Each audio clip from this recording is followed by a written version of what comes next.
I'm just setting up. I promised I'd be on at, what is it, at 4, so I thought I'd make sure that I am on at 4.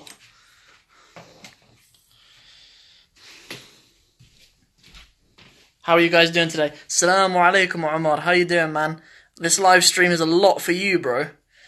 This live stream is your live stream, akhi. Brother Umar, first there, mashallah. Umar, you asked some awesome questions, man, for on the Arabic in 60 Steps program. Assalamu alaikum, the rest of you guys. How are you guys today?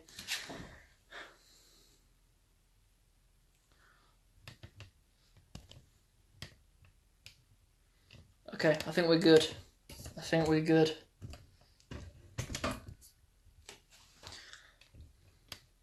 Yeah, we've got everything we need. Okay. How you guys doing? No, they're really good questions, bro. Omar, they're really good questions, man, that you had. Do you know what I'll do? I might just mic myself in, just in case it improves the sound at all. So when I mic myself up, just let me know that everything's okay sound-wise. So,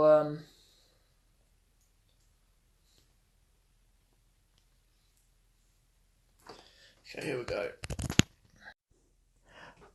Can you guys hear me? Just give me a thumbs up if you can hear me. Wa alaikum assalam, Hussein.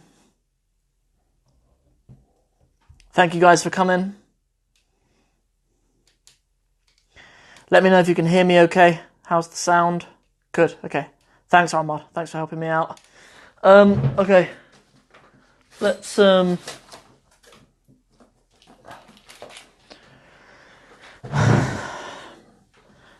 have a backup phone here.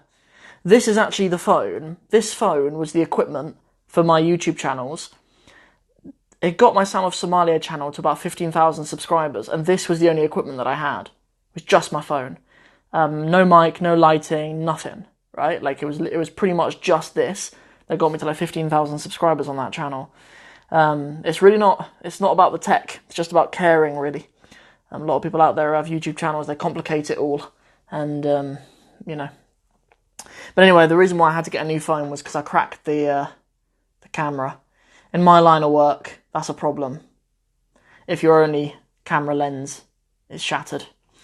So, okay guys, so a very warm welcome. A very warm welcome to this evening's live Q&A. I already have a lot of questions that have come in, mostly from our brother Omar, who's in the chat at the moment, which is awesome. But if anybody else has any other questions, I'm going to get started on some of these questions. But the questions that you do have, just stick them in. What phone do I have now? not strictly an Arabic language related question, but a good question nonetheless. I have a Samsung S9 Plus.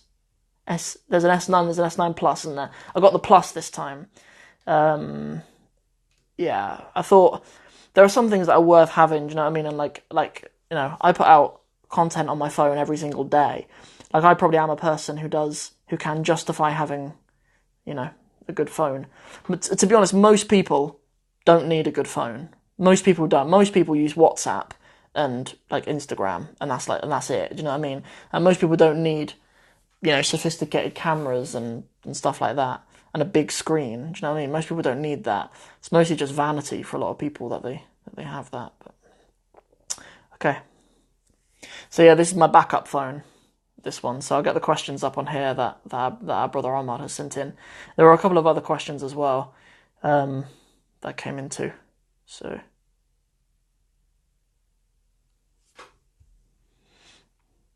there's a funny story with this phone, actually. I actually bought it for my wife originally, this phone. We'd only been married for about a month, I think, and she was sort of in and out of hospital a lot at that time, and her phone kept breaking. So I'm with O2, and I went to O2, and I bought her a phone, and then she looked at it and she said, "Isn't the S6 out now?"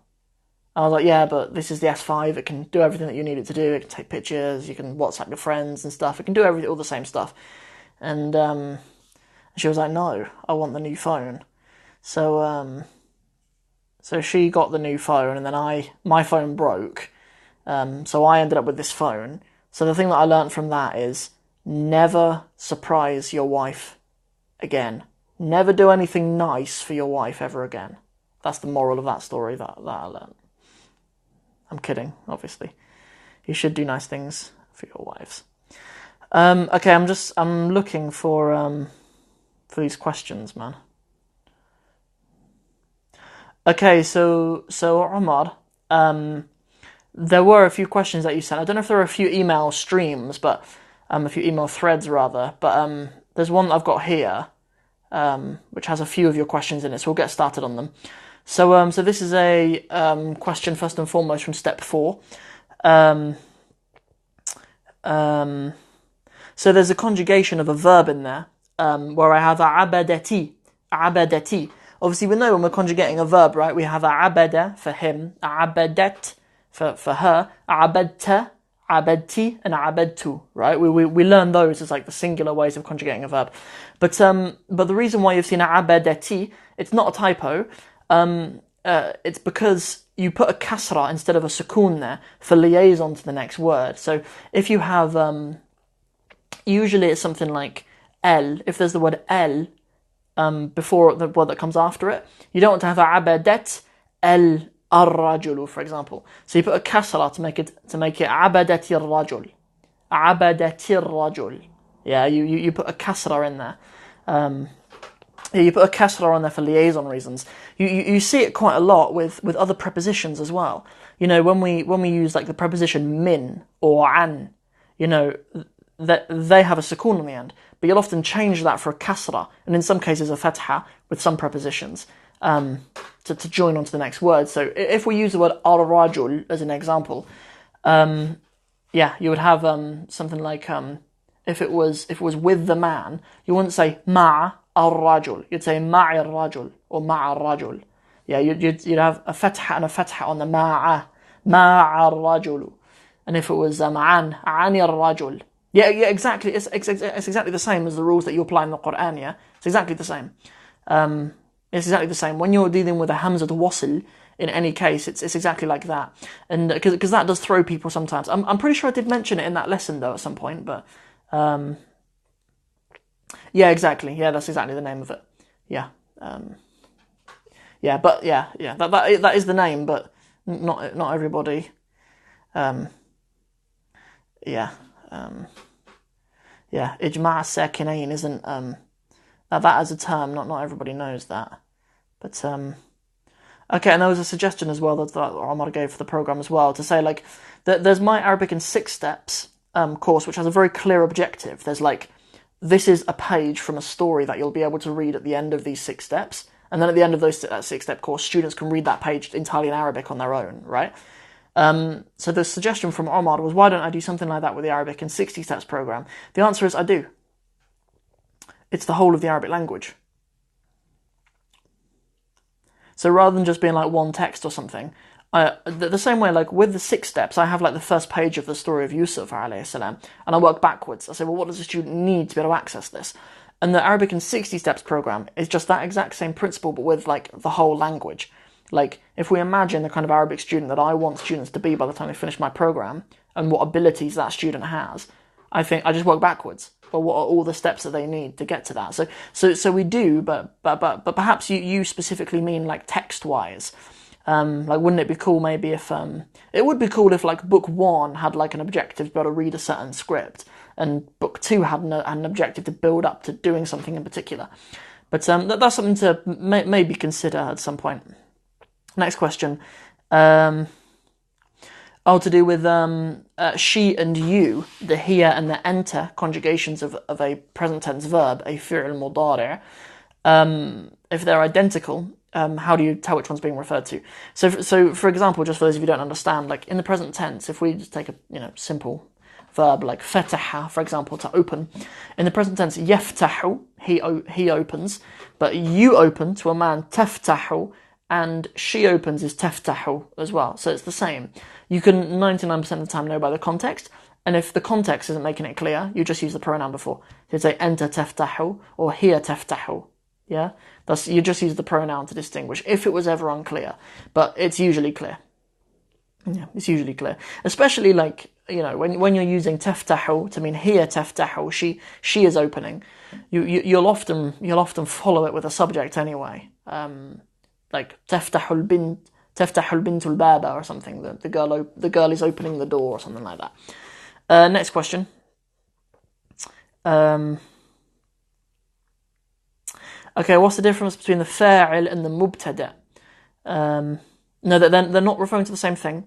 When we use the term fa'il, in my book, I'm either teaching the fa'il, it's in the same lesson, but we talk about the fa'il from like a pattern approach. The fa'il, when we put like root letters into the fa'il, we have words like katib, a writer, a rasim, a drawer, or an artist, or a qari', a reciter, or a khaliq, the creator, right?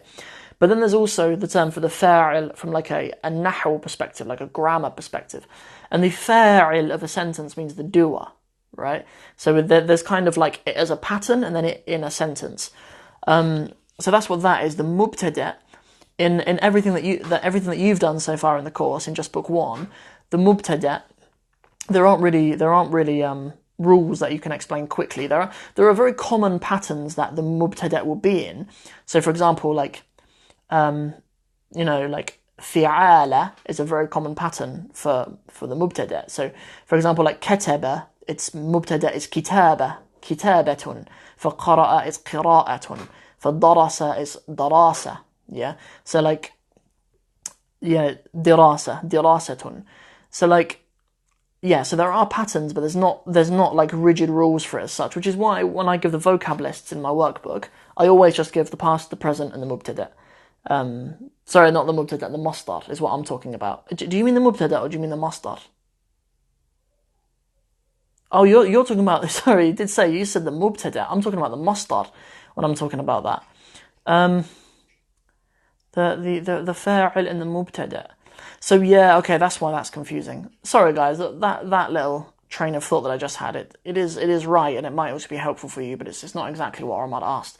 Omar was asking about the difference between the fa'il and the mubtada, because they both refer to the subject. They do, that's right.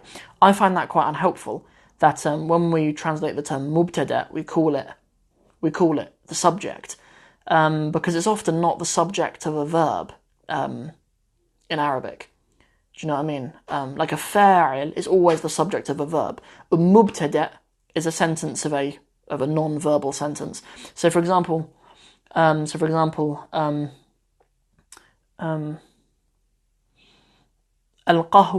ladhidatun. Yeah, the coffee is delicious. Yeah, al-qahwatu, that's the mubtada of the sentence, right? We'd call that a mubtada because it's a noun sentence. If it were in a fa'il, if it was something like, it would need to make it passive. If we said something like shuribat al-qahwatu, the coffee was drank, then it's a fa'il, right? Or na'ib fa'il, we call that, but we've not done that yet. But yeah, so that is a kind of a fa'il in that sentence. Yeah, so that is kind of the difference. The fa'il, you can only have a fa'il in a noun sentence. A mubtada is sort of the subject of what we call a nominal sentence, or a noun sentence, I refer to it as. But yeah, you're right. Like, to be honest, I think one of the biggest challenges as an Arabic teacher is deciphering all the different jargon that there is. Because on my program, I just try to like make students aware of all of them. Just because I'm aware that my students, and I'm glad that my students will often take the initiative to look at other books and will watch other lessons on YouTube and will just be quite proactive students. So like, I know that my students are going to hear the Arabic terms and probably like the Western academic terms as well. So I just tried my best to use them all. But probably my favourite approach is to just use a direct English translation of the words. It's like the mubtada. What it actually means is like the beginning thing, right? So like a noun at the beginning of a noun sentence is a mubtada, right? So I just call it like the beginner one, or something like that. I think I just quite like, and I see good results in students when I use just an abstract term for it, because it allows students to realize that not try too hard to squeeze it into like an English grammatical framework, while still kind of being able to access what its job is. You know, I especially find that when we learn about Kana and her sisters. So obviously, like in Arabic, we learn about the ism of Kana and the khabar of Kana. We learn that, right? Like we call that like the subject of Kana and the predicate of Kana or something like that. I think that's what we call it. So yeah, then you have like the ism being called the subject as well, which it isn't really. It's an ism, right? So I just call it the name and the news, right? Because an ism means name and khabar means news. I just call it that. It's the name of kana, so it's the name of the thing that you're talking about, right? If you say kana rajulu, you know, the man is the thing, the name of the thing that you're talking about. And then the khabar is the news of that you learn about it. So kana rajulu ghaniyan, that the man was rich. Yeah, the fact that he's rich is what we're learning about him. That's the news, right? So I just call it the name and the news, right? Like that's kind of how I navigate through all the jargon and stuff.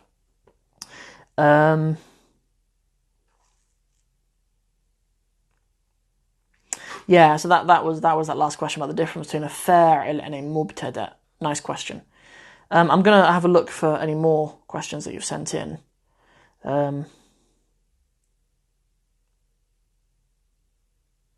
Yeah, I know, man. I know. There's a third thing that people refer to as a subject. Yeah, unless it's a term that I didn't know of when we talk about kana. In Arabic, it's an ism and a khabar. That's how we refer to it. But I even just find the term predicate really boring and abstract. The subject and the predicate. Just call it the mubtada and the khabar. Or I don't even call it either of those in my program, I think. I just teach it as creating a noun sentence by mismatching the definiteness. You know, because we learn how to do phrases in the first lesson. We learn how to just put two words together. You know, something like, you know, al-waladu dhakiyu or something, the clever boy. And the only thing you need to do to make it into a jumla ismiya is create a mismatch in definiteness. That's the only thing you need to do. So you'd have like al-rajulu dhakiyun, still masculine, still marfu', still singular, but it changes in definiteness. That's the only thing that needs to change for it to become a sentence. But that's how I teach it. Do you know what I mean? I don't bring any of these terms in. And, you know, like I've told you guys a few times that I am thinking of relaunching the course. I mean, I'm going to do it every year, right? Like I would like every year because, you know, just you always spot ways that you could probably do things better. Do you know what I mean? You always kind of iron out little typos and stuff like that. Do you know what I mean? Like I'm only human, and like I do definitely have, you know, there are definitely things that I can improve in the program, and it will only get better and better, inshallah. You know, so when I relaunch it, I've got a couple of ideas for things that I would like to do, and the terminology that you use is really important. Like you know, because it can really deter students. I think, like when you know, if a student has heard of what the mansoob is or something, and then in a lesson you've got a teacher calling it the A case sometimes, and then sometimes you hear teachers calling it the mansoob, and then other times you hear people talk about it, the verbs with a fatha on the end most of the time. Do you know what I mean? It's unhelpful. Yeah, that's really unhelpful. Something else that Omar sent on Instagram earlier was about the idea of, for the Arabic in 60 Steps program, having a forum. I've thought a lot about that. I've thought a lot about ways that I can create a better kind of supporting environment for the students. Like, because I mean, like what I would really like would be just for all of you to be my friends, and for me just to answer all of your questions straight away, and you be like in the room with me. But it's just not practical with all of the students on the program. So yeah, we do need to do something, inshallah. I'm really, what I would like would be to get to a position where the program is tight enough that students have very few questions. Like the idea of it would be better just to have it like that, even if it means I need to add more steps or have more steps but make them smaller. Do you know what I mean? If we were to rather than some things that I kind of maybe cram into one lesson, to maybe have two lessons, or maybe have a lesson and a bonus lesson and stuff like that. You know, so rather than going for like a forum option, I'd rather just go for like an airtight curriculum option. That would be That would be ideal. But if I were to do a forum, I'd probably just create a private Facebook group. That's how I'd do it. I'd have a private Facebook group, and and everyone who signs up to the 60 Steps program would just have a private Facebook group, and then I would just be the community manager in there.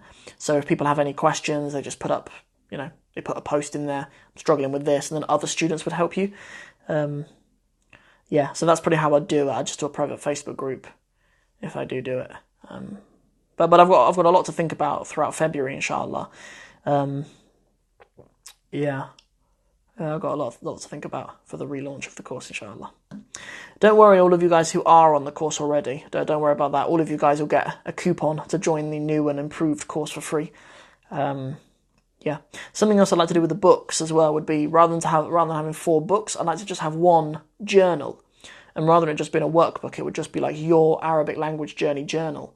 So there would be opportunities in there, inshallah, for you to just document your own progress and have extra pages for you to put in sentences that matter to you. Just to build your learning experience a bit more around you and make it a bit more personal for you. I quite like that idea, and I think that would be quite unique, if I could pull that off, inshallah. Yeah, something a little better, and also be easier for me postage-wise and printing-wise, because at the moment I'm having book 1s printed. I'm paying to have 25 copies of them printed or something, and then I'm posting them out to students as they come. I have another 10 behind me, by the way. If any of you guys are thinking of joining, it would be good for you guys to get in soon, inshallah, so that you can get your book quickly. Because I'm going to the post office today to post, but but it would be easier for me if I just made it all one book. Or Omar, do you have a plan? Do you have a plan?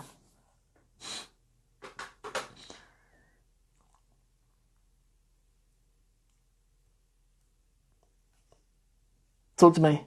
Are you saying that you have a plan, but in a Arabic? Yeah, there will be some blank pages in there. And also, I deliberately, in the writing of the workbooks, I deliberately make them really spacious. I found when I started learning Arabic, all the workbooks that I could find were really insensitive to how hard it is to write Arabic when you're a beginner.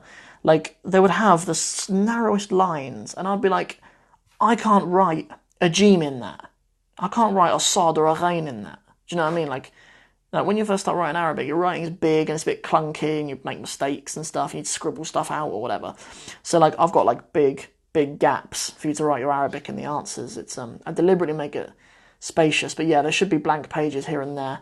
There should be blank pages here and there for you to take extra notes. But I mean more structured. I don't know, after every lesson, there'd be an opportunity for you to make notes from the skill builder videos, and for you to make notes on how you've used your Arabic that week and stuff like that, and then to be study tips on each of the pages and quotes about learning Arabic and stuff like that on the pages. A little bit like when you buy a diary, stuff like that. More opportunity for students to customize their own Arabic language learning journey. I find that quite interesting.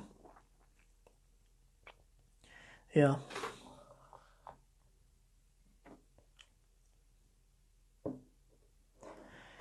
Is there anything else? Omar, if there's anything that I've missed, because I can't see anything else on this phone that you wrote in, but I'm sure there were other questions. A brother called Nassim does have other questions that I'll answer on here, inshallah. Okay, we're 25 minutes in, I'll remember that, so that I can tell the brother, if he's probably not here, I can tell the brother where to go in this video. So Nassim said, there's a few questions about chapter 5. There's a picture that he sent me, but I can't access the picture. It's okay, so it's about using the verb ja'ala. It's about using the verb ja'ala. So ja'ala is a verb that takes 2 objects. So for example, if we say something like Omar,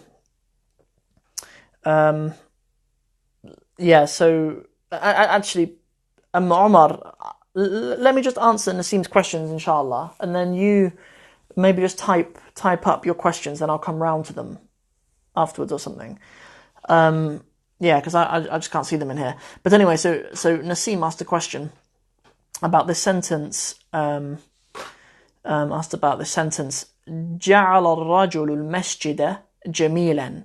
So yeah, so it's جعل الرجل. So the man made المسجد جميلا. He made the mosque a beautiful one. You know, he made the mosque beautiful. If those two things agreed, if it was المسجد الجميل, it would be you know, it would be the man made the beautiful mosque. But I'm not saying that. I'm saying the man made the mosque beautiful. You know, the mosque already existed, but the man made it beautiful. Yeah, that's what's going on there with that sentence. Next thing.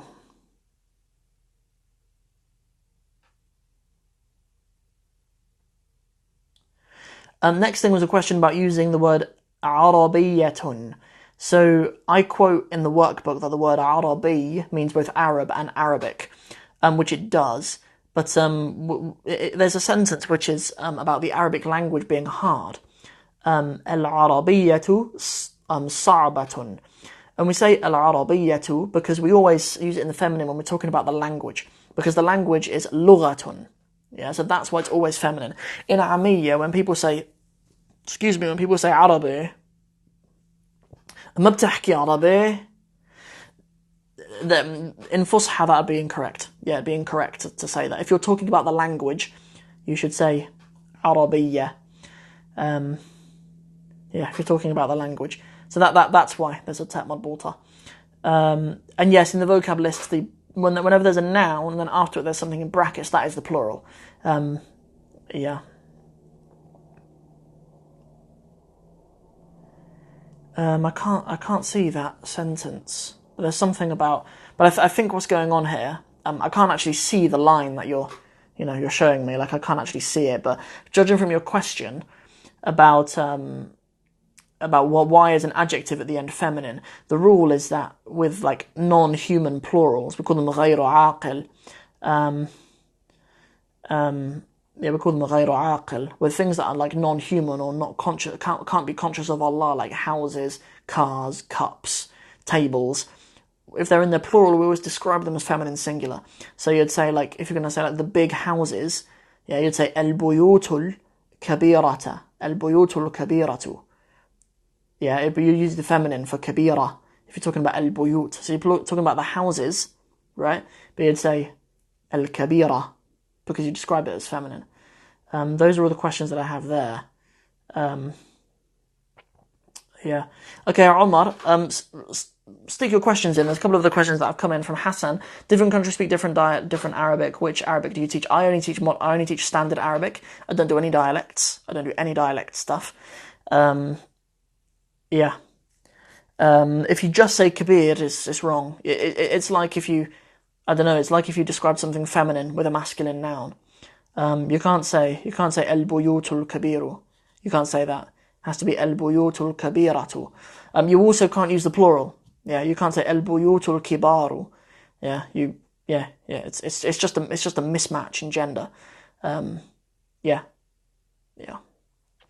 And it's not just the case for non-human things as well. Sometimes there are just some things about groups as well, like like if you're ever talking about el-Yahud, the Jews, then it's feminine singular. If you're ever talking about al-Nasara, you're talking about the Christians, and they use a feminine as well.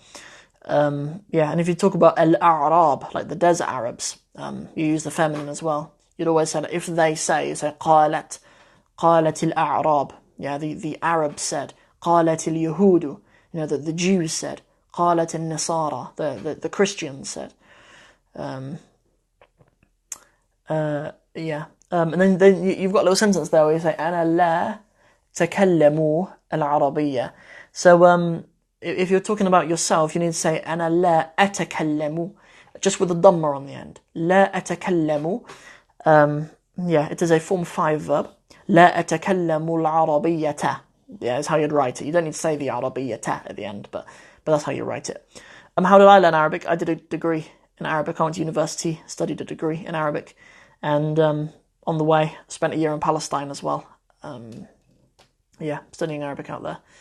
And then pretty much when I just graduated, I just started teaching it. So I learned in like a kind of a Western academic sense Do you know what I mean? Like a lot of people who study Arabic obviously learn like from like a classical route, just pouring some coffee. I'm a big coffee fan. If there's anyone out there who has a coffee company and you fancy sponsoring my little channel and give me some free coffee, then that'd be great. Just if there's anyone out there. What is the best way for a new starter to learn Arabic? That is a hard question to answer, although it's such a simple question. The best way is to set yourself up for success, and in that, by what I mean by that is, number one, equip yourself with some patience and a good understanding of what it's going to require. It will require some time and some commitment from you, and consistency as well, I would say. If you have the budget, buy a program and pay a teacher, inshallah. Just because you'll save a lot of money and time if you do that.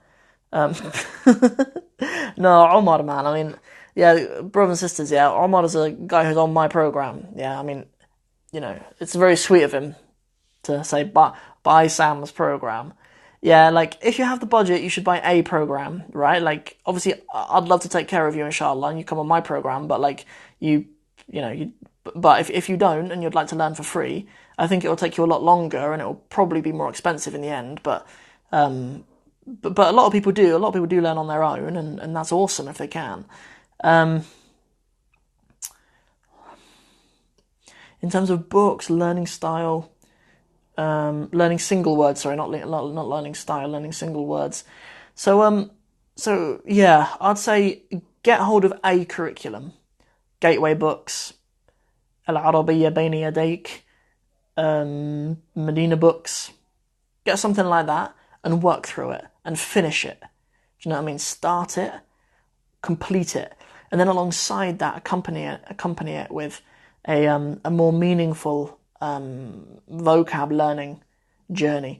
I have a video on my YouTube channel. Last week's Arabists Digest was about learning vocab, and I shared my thoughts in detail on that. But so have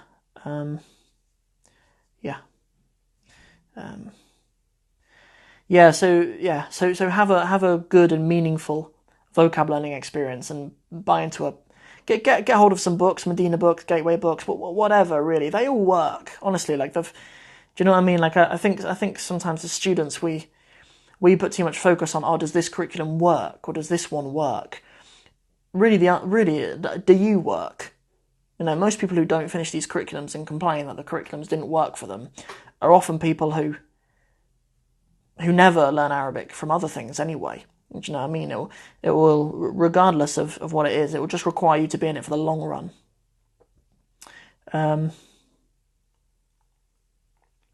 So Hassan, about my program, you can do it entirely at your own pace. You could complete my program with relatively stress-free within the time.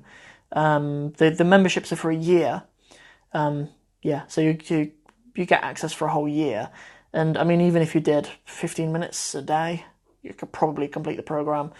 So it's all right. Do you know what I mean? Like it's not a really intensive program. Mine's not.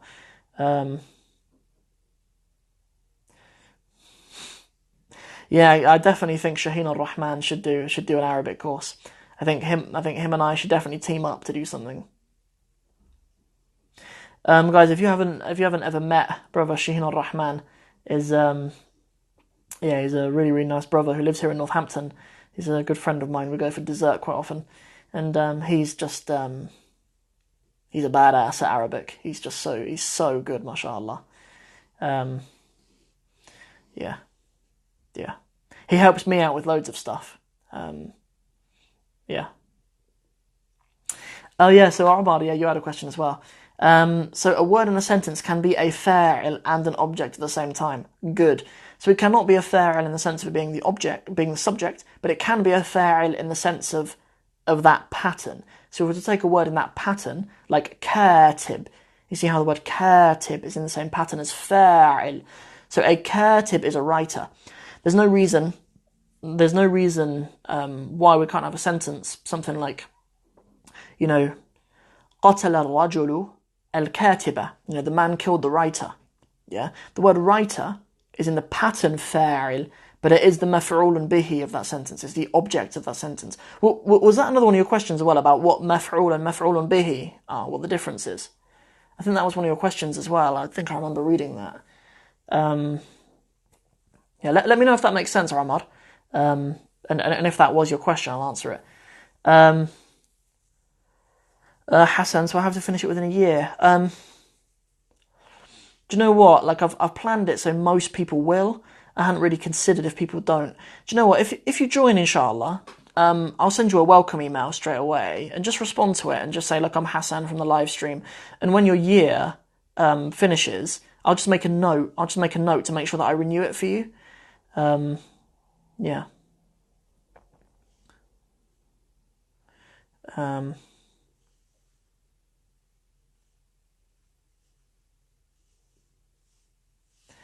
Yeah, I mean, brother Shaheen al-Rahman's obviously busy with his stuff at Safar. He obviously has an awesome role at Safar as a curriculum developer with them. Yeah. Yeah, so I don't know. Yeah, I don't know in what capacity we would collab, but we are already friends, and yeah, and obviously I'd love to have his help with anything. But he's already doing something in particular, and yeah.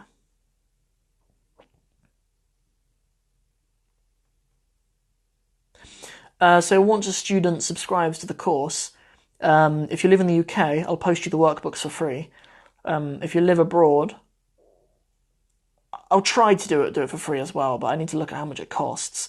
I don't guarantee people who live abroad that I can do it for free, just because sometimes I end up losing money, spending all my life teaching Arabic and then losing money, which usually students don't want for me. Usually students don't say post the books to me and you should have to go hungry for the day. But but if I can afford it, inshallah, I'll post them to you for free if I can afford it, inshallah. But if you live in the UK, then it's not a problem. I'll send them to you for free. Awesome, cool. Yeah, that makes it really easy if you're in the UK. Yeah, cool. Yeah, if you start in Ramadan, that's awesome. I'll have probably relaunched the course by then, and the course might be more expensive. But if you join before that, then you'll get it cheaper. But I'll leave that up to you though. It's never going to be like a really expensive program. It's never going to be like that. Because there are like I didn't know, but like there are people who have like Facebook ads for Arabic programs who charge like £1,000 for like for an online program.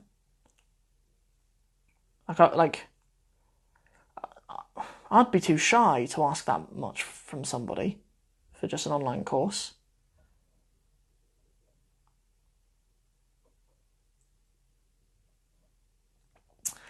Hassan, I don't know what the price is going to be in Ramadan yet. Because another thing is I might switch it to dollars as well. Because I just have so many more students from the US who have joined, and also like just internationally as well. Like US dollars is just a better currency to sell stuff online with. So that'll obviously affect things a bit as well if it's in US dollars. I'm gonna have a real look through February and through March at I'm gonna have a real look at what I need to do, inshallah. Because the truth is, I just need to sit down and think about it a bit. Because I'm not really a businessman. Like I'm not really a good business person. I don't really think about how to sell things to people. Like I just think about how I can help people learn Arabic. Do you know what I mean? I've never done like business training or never done business training or sales training. I don't care about that. I care about showing up every day and helping people learn Arabic. That's what it's about for me, and I just ask that in the end, Allah Subhanahu wa Taala allows me to, earn my rizq in a halal way from it. That's all it is really. You're in Birmingham. You're just up the road from us, akhi. Northampton is probably in about 45 minutes away from you. One of my best friends lives in Solihull. Solihull, I think it's spelled Solihull. Yeah, one of my best friends lives in Birmingham. Solihull. That's the posh area, isn't it? Our brother Subhan.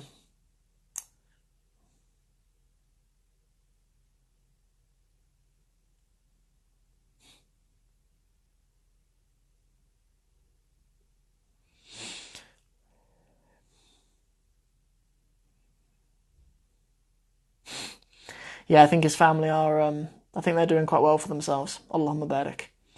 I think the dad actually owns like a lot of the chicken shops in Birmingham. It's pretty weird, but apparently chicken shops are just a really good business choice. If you've got cash stored up and you want to put it to use somehow, apparently chicken shops is like just one of the best ways to make sure you get a return on your money.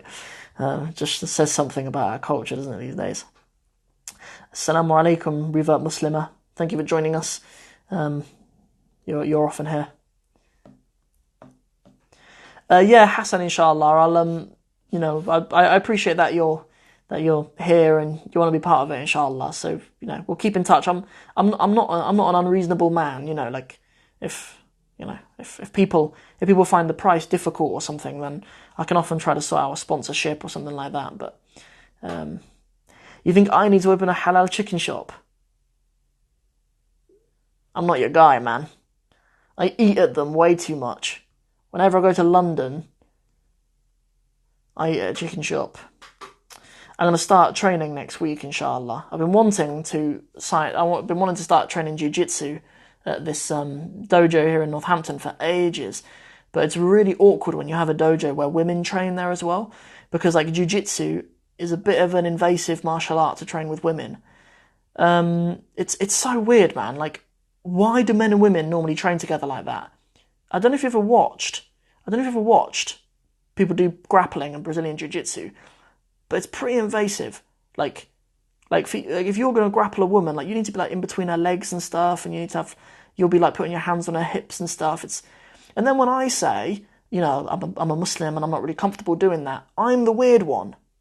Why am I the weird one for being uncomfortable with that? Yes, I am a Riva, alhamdulillah. I'm a Riva, alhamdulillah, but like I'm white British, like from a white British background, but I mean, I came to Islam like nearly 10 years ago. Like, I've been a Muslim my whole adult life. I don't know. I've been a Muslim for an amount of time now that I don't really even think of. I don't think of myself as being a Riva.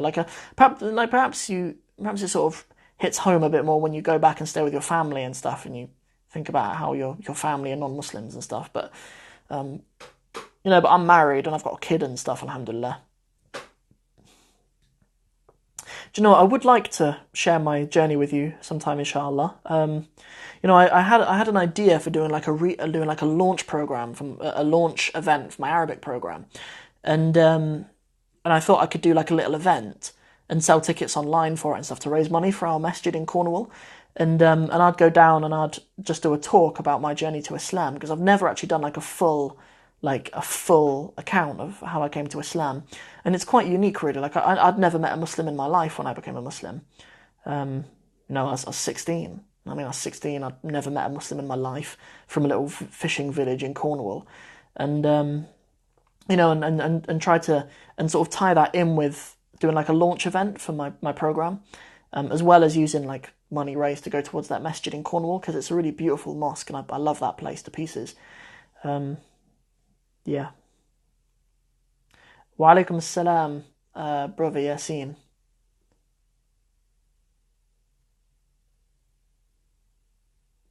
It's all the same program, man. Like,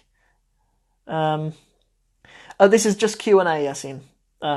We had some questions at the beginning about grammar stuff. It was mostly grammar questions that were in. It was mostly grammar questions that are to do with my Arabic in 60 Steps program. That's like my personal program. It was mostly to do with that. We answered all those questions. So that's the topic. So it's just open Q&A. If there's anything I can help you with, bro, just stick the questions in, and we'll have a chat about it, inshallah. I'm here for another 15 minutes. So, that's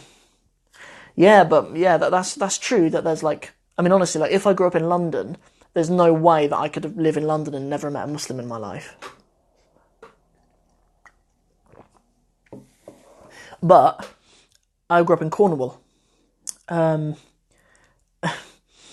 If you saw where I grew up in Cornwall, man, go on Google Maps or go on Google Earth or whatever and search my village, Gorenhaven.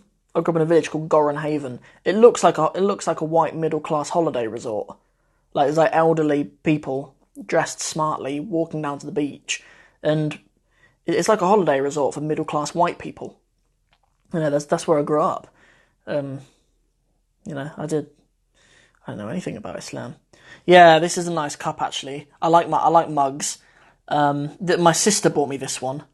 A really brilliant brother. She bought it to me when I became a Muslim. She bought it for my 17th birthday, I think. She bought me this one because a really brilliant brother.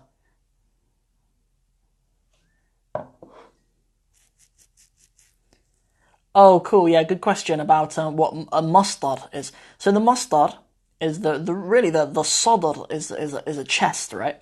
So the mustard is like the real like origin of that word. It's a noun that it's the noun that the verbs and stuff come from.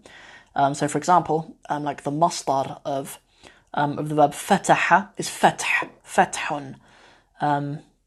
Yeah, so it's not a grammatical term for like a something in a sentence. Do you know what I mean? You can't say this is the mustard of the sentence. It's about individual words. You have the mustard of individual words. Like if we're talking about the verb kataba yaktubu, like the mustard is kitabatun. It's the noun of that verb. It's the verbal noun. Yeah, that's what the mustard is. No wonder I sound posh. Yeah, I suppose I do, yeah. A bit middle class, maybe.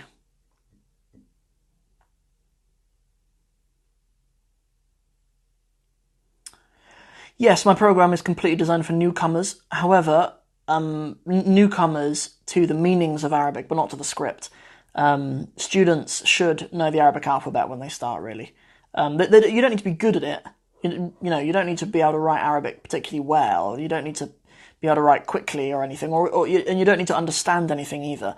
But you do just need to have a bit of a command of how to put the letters together and how to read the Arabic letters and stuff. It's written with the assumption that most Muslims have learnt to read Arabic. Do you know what I mean? So it's most appropriate for people who can read Arabic script but not understand any of it. You don't even need to know a single Arabic word to be able to join. Yeah.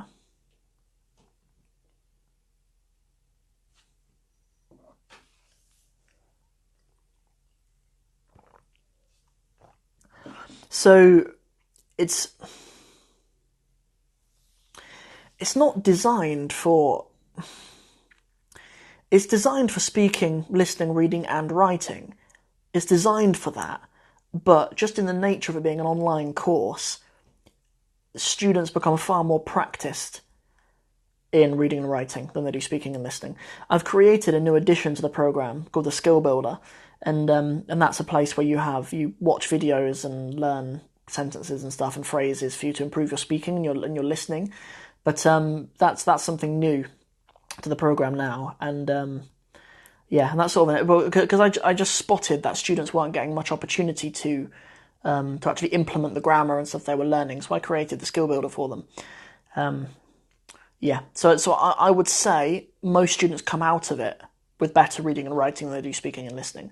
But that depends on the student. Like, the thing is, speaking and listening, or speaking especially, is a skill that you need to practice.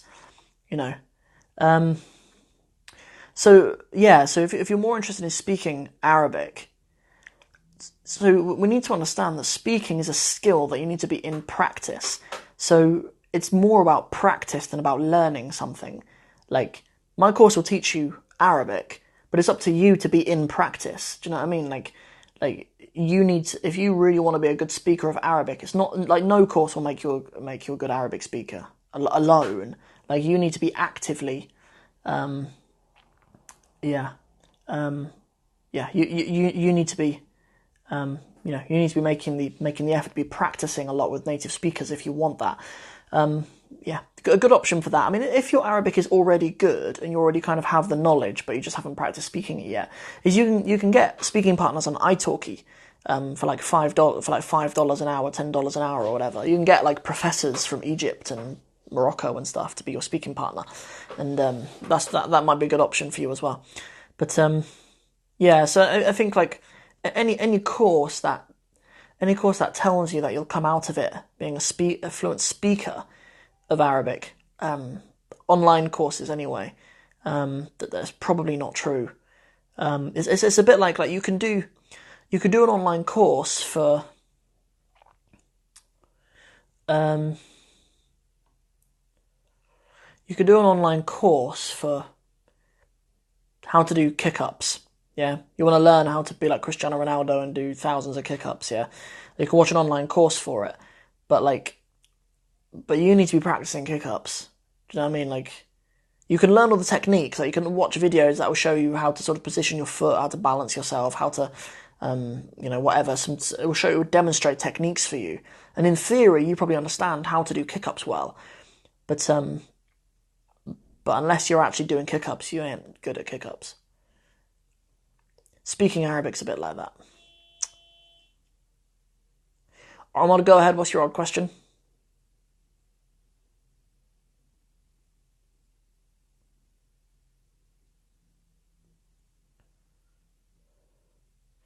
Yeah. I've had students who finish the course and are very confident speakers of Arabic and can debate and stuff in Arabic. Yeah, absolutely.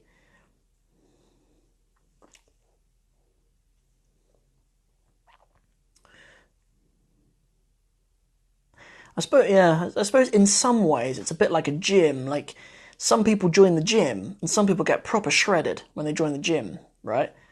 But a lot of people join the gym and then don't don't go after February. Do you know what I mean? Oh, Omar, that's a really good question. Yeah, so cases of names. So really, it's not about prepositions. It is about names. So feminine names are what we call mamnu' min as-sarf, and so they cannot express their case with a kasra. So, for example, yeah, it's not a typo where I say ma'a Fatimata. It's not a typo. The name Fatima can't take kasra, so it can't be Fatimatin or Fatimati. It can't do that. There are only a very few names that can do that. The name Muhammad is one of them. You can say Muhammadin, ma'a Muhammadin. Yeah.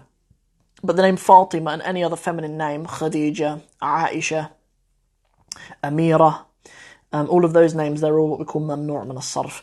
Mamnu' min as-sarf is a lesson of its own in the program, and it's quite late, so lesson 39 or something.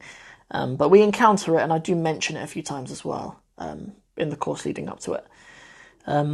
Yeah. So that's why.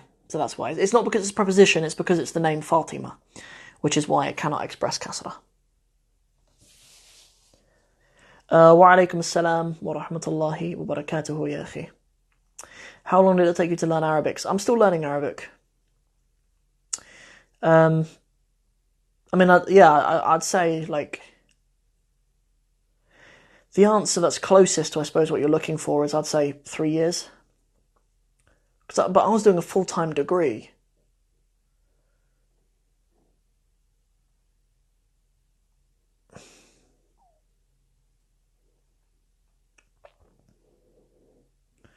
I was doing a full-time degree, so yeah. As for the names that can express kasratain, dammatain, fathatain, so Abu Bakr cannot be one. Abu Bakr itself is 2 words.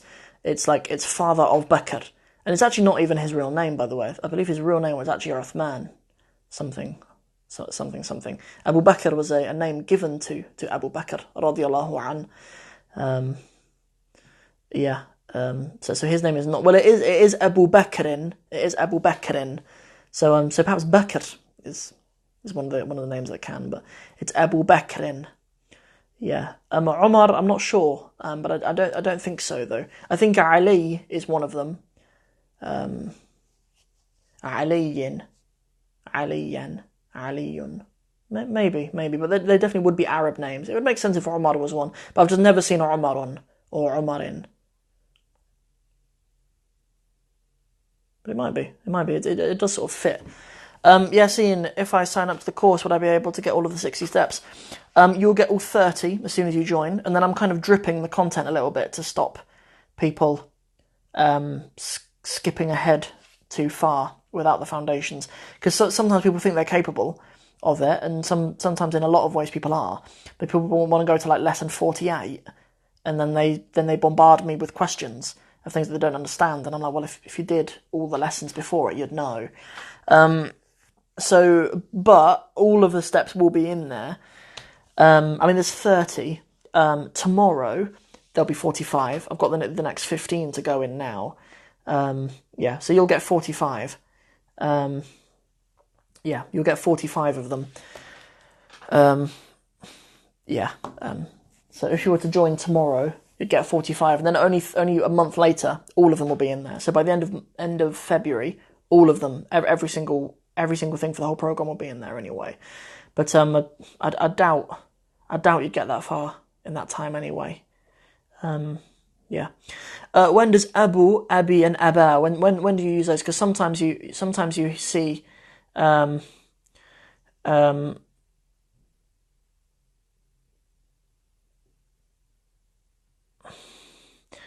me answer this, inshallah. So that's a really good question, yeah? Because sometimes we hear Aba Bakr, sometimes we see Abi Bakr, and sometimes we have Abu Bakr. And the answer to that is the name Ab does not express its case with Abi, Aba, and Abu with short vowels. It expresses them with long vowels. And it's the same with the word Akh. We have Akha, Akhi, and Akhu. Akhuka, Akhika, and Akhaka. We have all of those, and you know, they express their case with the long vowels. Someone mentioned a second ago something really interesting about that they studied medicine and how long it took. Well, why is Arabic any different? That's exactly right. Exactly right. When one studies medicine, it takes 5 long, hard years full time. Why less for Arabic? Yeah, exactly. Like people want very quick results. Do you know what I mean? People want to do a 4-day intensive course and then be fluent. But most people don't ever define what they mean by fluent. People message me, you know, if I do your program, will I be fluent? Well, please describe to me what you mean by fluent for a start anyway.